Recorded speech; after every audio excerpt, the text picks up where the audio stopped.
So it's interesting to note that oftentimes we lose track of priorities. So sometimes we focus so much on the leaf and we miss the forest, right?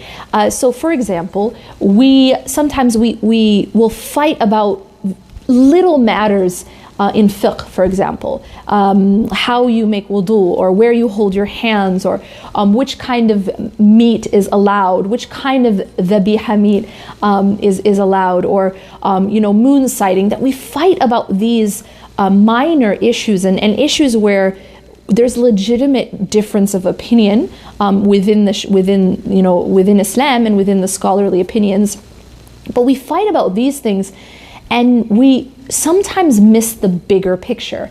So for example, we might focus on the minor issues and then miss something as huge as khayrukum khayrukum li ahli.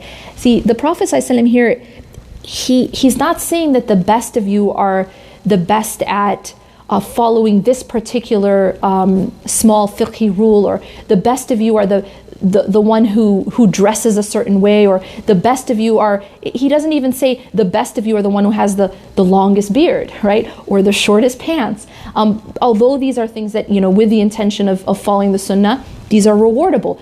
But this is not what the Prophet ﷺ is focusing on in this hadith. The Prophet ﷺ is focusing on how we treat our families.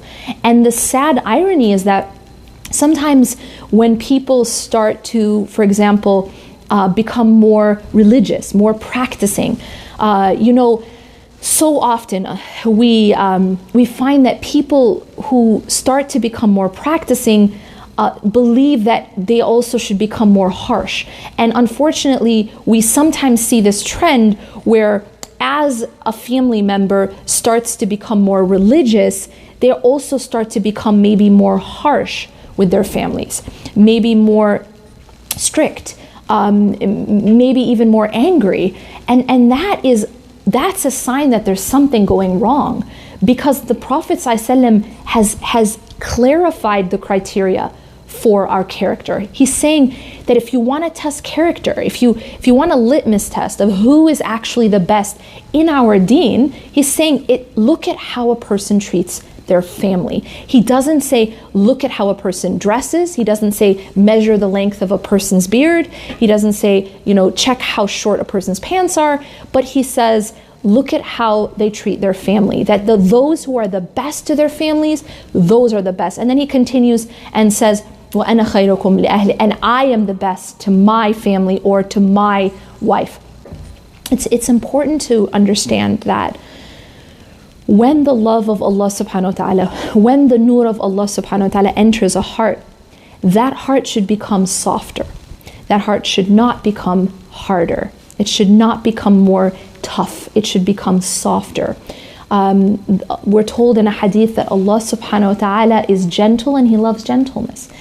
We're also told that Allah rewards for gentleness what He does not reward for harshness or any other thing. So we are told that Allah subhanahu wa ta'ala loves this quality of being gentle. And so as a person starts to get closer to Allah subhanahu wa ta'ala, the heart should become softer, more compassionate, more forgiving,